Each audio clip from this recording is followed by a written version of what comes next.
उसके बाद सर गिरफ्तारी देने आए थे सर। मैं आया था गिरफ्तारी देने के लिए, पुलिस ने गिरफ्तार नहीं किया। पुलिस का ये कहना है कि FIR MLA कोर्ट में किया है, अभी वहाँ तक स्वीकार नहीं हुआ है। जब FIR स्वीकार होगा तो फिर जो धाराएं लगाई हैं 20 जो केस मेरे ऊपर किए हैं 20 सेक्शन जो लगाए हैं, उसके आधार पर सेक्शन 41 का जो है इनको नोटिस देना है, 3 बार नोटिस देना है और उसके बाद यदि गिरफ्तारी की कोई संभावना बनेगी तो गिरफ्तारी होगी। मैं भगौड़ा नहीं हूँ। आपको पता है कि दिल्ली से गिरफ्तारी के डर से किस तरह यहाँ के मुखिया भागे। मैं यहाँ का सांसद हूँ और यहाँ की जनता ने 4 बार मुझे चुनाव जिताया और चुनाव इसीलिए जिताया है कि मैं उनके लिए संघर्ष करूं और उनके लिए मैं तभी संघर्ष कर पाऊंगा जब मैं कानून का पालन करता हूं। ये 51वां केस है मेरे ऊपर, मेरी पत्नी के ऊपर। इस केस में भी आपको पता है कि मेरा बड़ा बेटा जो है वो भी संलिप्त है, उसके ऊपर भी FIR है। मेरे भाई के ऊपर, पिताजी माताजी के ऊपर। तो इस केस से मैं दुखी हो गया और मुझे अब लगता है कि जितना केस प्रशासन जितनी केस करेगा उतनी बार मैं गिरफ्तारी देने के लिए आऊंगा और कानून में यदि कोई प्रावधान है तो पुलिस मुझे गिरफ्तार करे। यदि मैंने कोई गलती की है तो पुलिस मुझे गिरफ्तार करे। लेकिन इस बीच में मैं आपको एक और जानकारी दे दूं कि सांसद हूं तो कानून ने कुछ सुरक्षा दी हुई है। संविधान की धारा 105 के अंतर्गत मेरे पास प्रिविलेज का जो अधिकार है, मेरे पास बोलने का जो अधिकार है, उसमें मैंने यहाँ के चीफ सेक्रेटरी के ऊपर, यहाँ के DGP के ऊपर, यहाँ के DC के ऊपर और यहाँ के SP कम DIG के ऊपर FIR हमने प्रिविलेज किया है। इस FIR के खिलाफ उस प्रिविलेज की सुनवाई पार्लियामेंट अभी चल रहा है, सोमवार को होगी और उसके बाद अब इन लोगों को दिल्ली में ही पूछा जाएगा कि किस आधार पर आप सांसद। आप ये समझिए कि मैं गौ तस्कर को पकड़ता हूँ, गौ तस्कर से FIR हो जाता है मेरा।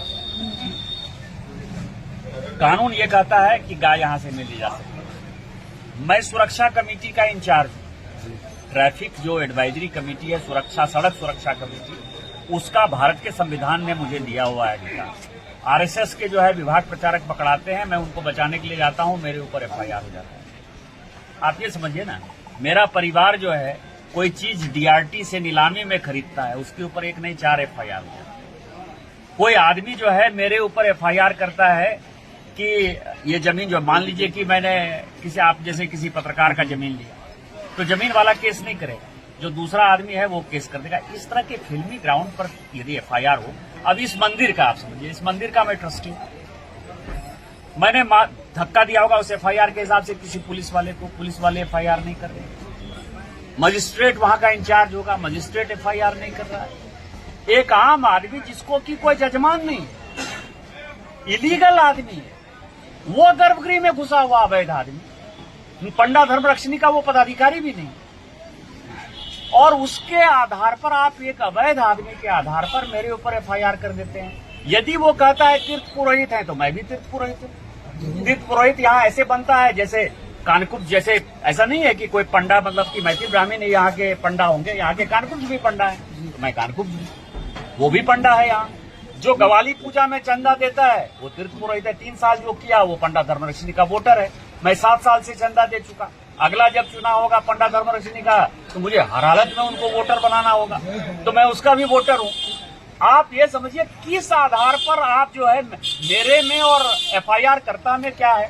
दूसरा कहता है कि धार्मिक भावना भड़काया, धार्मिक भावना भड़काया। वो भी हिंदू, मैं भी हिंदू, वो भी ब्राह्मण, मैं भी ब्राह्मण।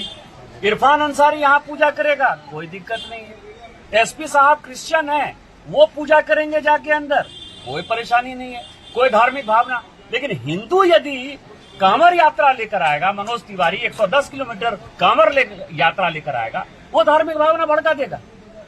मुसलमान से परेशानी नहीं, क्रिश्चियन से परेशानी नहीं, ये हिंदू सनातन का जो है बाबा मंदिर है। ये किस तरह की व्यवस्था है, किस तरह का FIR है भैया? इसीलिए मैं आया, और जब भी मुझे कानून बुलाएगी, जब भी पुलिस स्टेशन में मुझे बुलाया जाएगा, थाना बुलाया जाएगा, जब भी सेक्शन 41 का नोटिस मिलेगा, मैं यहां आऊंगा और बजाते आऊंगा। और इन लोगों से मैं जमीन पर, सड़क से लेकर संसद तक, जिसको करते थे, सड़क से संसद तक मैं लड़ाई करते रहूंगा और इस सरकार को समूल उखाड़ फेंकूंगा।